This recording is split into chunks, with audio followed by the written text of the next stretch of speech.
Good evening, community members and stakeholders of BPD. Thank you for joining us in our first town hall meeting.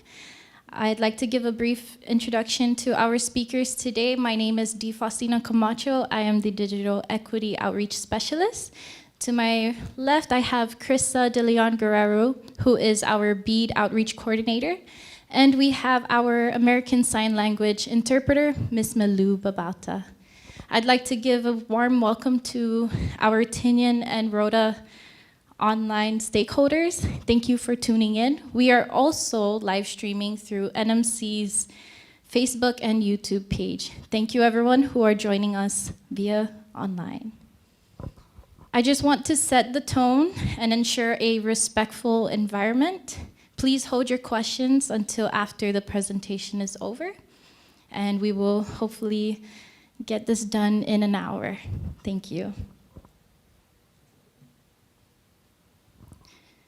On our agenda today, we will have a brief introduction to the Broadband Policy and Development Office for those who are unfamiliar. We will also have a general introduction to digital equity, what it means and why it's important, and a general overview of the Digital Equity 5-year plan, our next steps going forward after this town hall meeting, our Q&A session, and a conclusion of events. So just a brief overview of BPD. I will say that, BPD. We were established in April 24th of 2023 with the goal of improving the CNMI's internet infrastructure. BPD focuses on securing federal grants, coordinating funding, and promoting digital equity to improve residents' quality of life through reliable, affordable, high-speed internet and digital resources. There are two main programs to our office. The first is the BEAD program, which is Broadband Equity Access and Deployment, and the second is our Digital Equity program, which is also the E in BEAD, and why we are gathered here today. Krista, our BEAD Outreach Coordinator, will give a brief description of the BEAD program for those who are unfamiliar. Good evening, everyone. Again, my name is Krista De Leon Guerrero, and I am the BEAD Outreach Coordinator. So just to touch up a little bit about the BEAD program, again, this is a separate program from the Digital Equity program. The BEAD program was established in 2022 to improve broadband infrastructure in all states and U.S. territories. All states and territories were awarded funding to deploy reliable and affordable high-speed internet to all unserved and underserved locations across the nation. The CNMI was awarded $80.4 million to deploy this project. However, the funds are not available yet. We are mandated by the NTIA to create a 5-year plan and proposal on how we will implement this project. Our 5-year plan was approved last year, and currently, our initial proposal, Volume 1, is in the last rounds of approval, and Volume 2 is still in the beginning phases of curing. Both the 5-year plan and initial proposals can be found on our website, and once they are cured and approved, they will be posted on our website. We are currently working to create our challenge process portal where state governments, service providers, and NGOs are able to challenge locations we found to be unserved or underserved. Once this process is done, we move on to our sub-grant selection process where providers will provide us with a proposal on how they will deploy this project, specifically fiber to the home. They will be scored with the rubric that assesses various factors. This comprehensive evaluation will ensure that the selected providers are best equipped to fulfill the objectives of the BEAD program and effectively bridge the digital divide in the CNMI. Once reliable high-speed internet is established, the potential for digital equity plans to flourish becomes evident. Access to reliable internet is a foundational element for enabling equitable access to digital resources and technologies. And that is a brief summary of the BEAD program. I'll pass it back to Dee. Thank you. Thank you. So BPD envisions a digitally interconnected CNMI where every resident enjoys accessible and affordable high-speed internet service. Our mission is to lead strategic efforts aligned with the CNMI Comprehensive Sustainable Development Plan, driving universal broadband access, innovation, and social equity while preserving natural resources. A lot of you may be wondering, what exactly is digital equity? Why is it important, and why is it crucial for the residents of the CNMI? Based on the National Digital Inclusion Alliance, which is also called NDIA, it's the condition in which all individuals and communities have the information technology capacity to fully participate in society, democracy, and economy. Hypothetically speaking, let's say we have affordable and reliable internet access here in the CNMI. What good is the internet if you don't have a reliable device to rely on and the right education or information to use it to your full potential? If you already have Wi-Fi or data, what good is your connection when you don't have a laptop or a class to teach you these digital skills? Because of our rural location, thousands of miles away from the US mainland, our infrastructure and resources are limited and costly. Our internet services are not affordable, and the speeds currently offered are not reliable to sustain the advancements of technology. When digital equity comes in, it opens the doors to our people. It allows us to be connected to opportunities that may seem out of our reach. It enhances not only our exposure to affordable Wi-Fi and resources, but better healthcare, more educational opportunities, whether it be online classes or certification programs, more remote jobs and online businesses, enhanced emergency response systems, and a better and connected social network.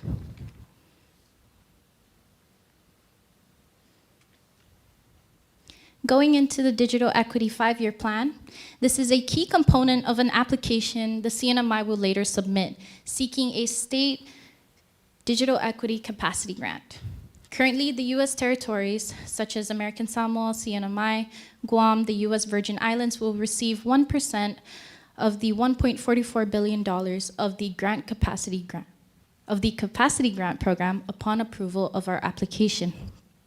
There is also a Digital Equity Competitive Grant that will allocate $1.25 billion to private sector, public sector, and not-for-profit entities to advance digital equity and engage in digital inclusion initiatives. You may find more information on these two grant programs on the NTIA website, which is the National Telecommunications Information Administration. We will go over the introduction and vision of digital equity in the CNMI, the current barriers we face, and our proposed objectives and strategies. An important reminder to everyone that the Digital Equity 5-year plan is a draft, and we are awaiting approval from our federal partners before we can open up the document for public comment. This town hall event is to inform the public of what BPD is currently doing for the community, bring awareness to digital equity and our steps going forward. The BPD's digital equity vision is be the compass that navigates the CNMI's voyage into the new digital world, where digital affordability, accessibility, and adaptability are a common wealth for all. With the DE plan, we currently prioritize 8 vulnerable populations as listed above. Aging individuals or our manamko, racial and ethnic minority groups, covered households, also known as low-income households, individuals with disabilities, veterans, individuals who reside in a rural area, which is all of the CNMI, incarcerated or previously incarcerated individuals, and individuals with a language barrier. We follow a set of 5 pillars that digital equity impacts in the CNMI.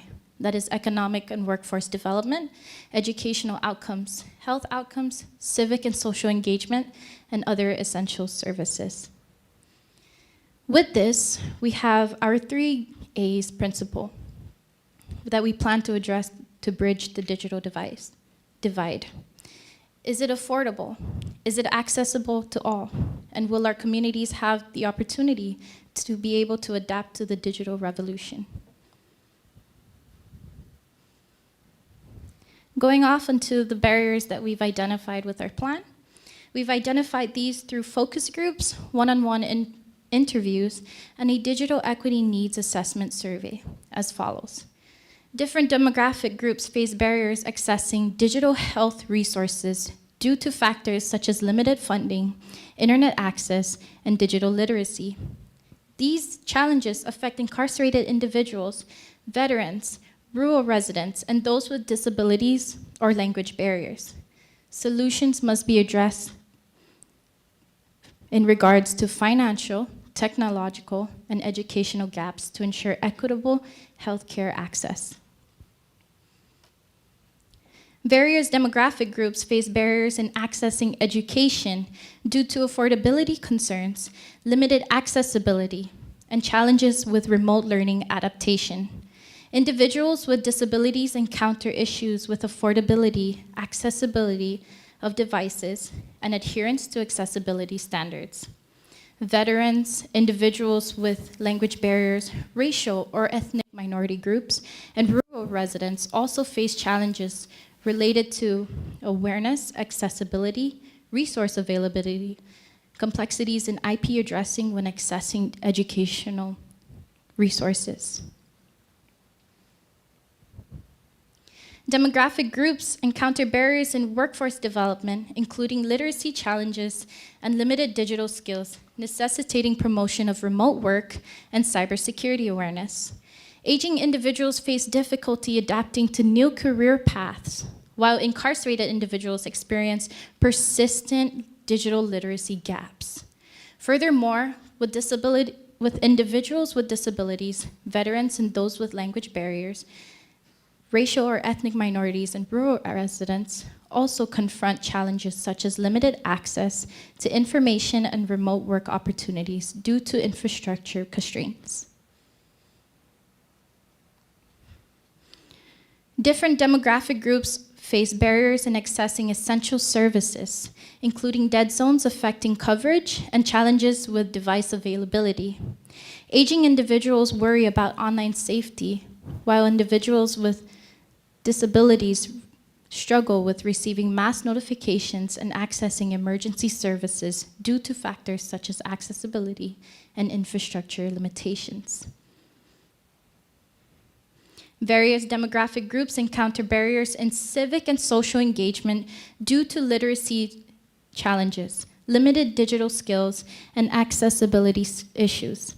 All face difficulties accessing digital literacy programs and participating in online civic activities. So you may be wondering, how does BPD plan to promote digital equity in the CNMI? We will have a series of meaningful partnerships that prioritize our covered populations, also following the 3 guiding A principles, which is affordability, accessibility, and adaptation.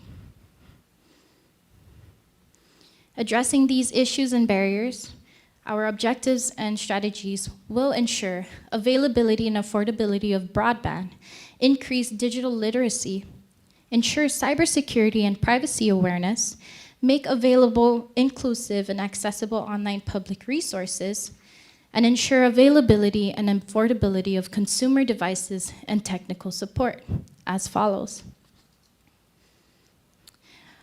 While the Affordable Connectivity Program lasts, we plan to advocate and promote the program. We plan to also collaborate and coordinate efforts with local agencies, as well as community anchor institutions for residents to access free internet.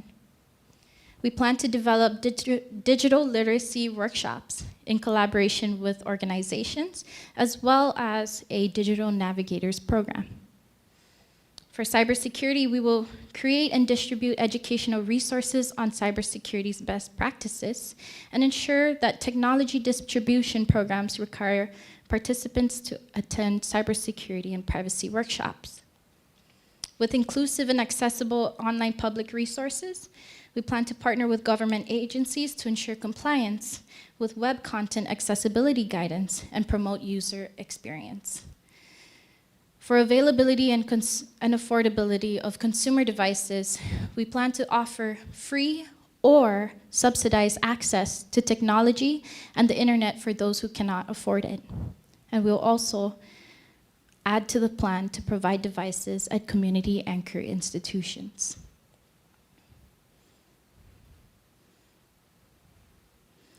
Going forward, these are our next steps.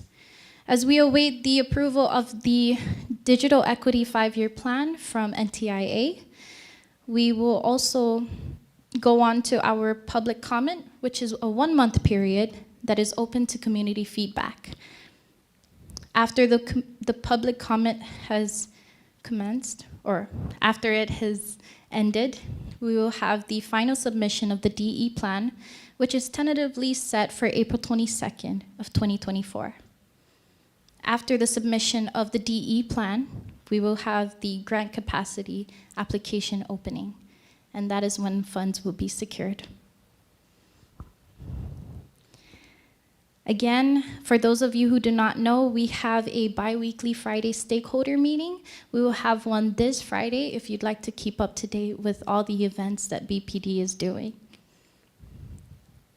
And we will also end with a Q&A session. Thank you, everyone.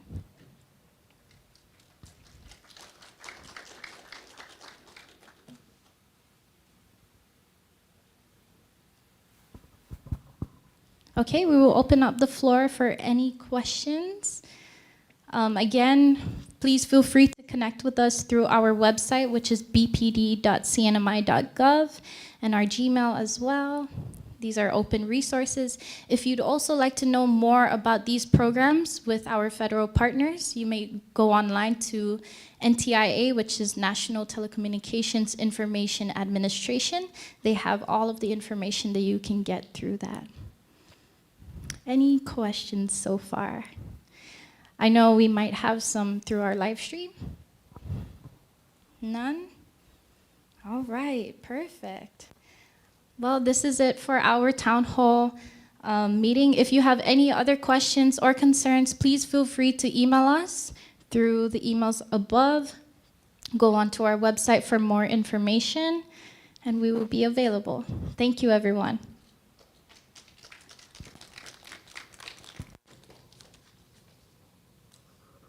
Okay. Please get some water too.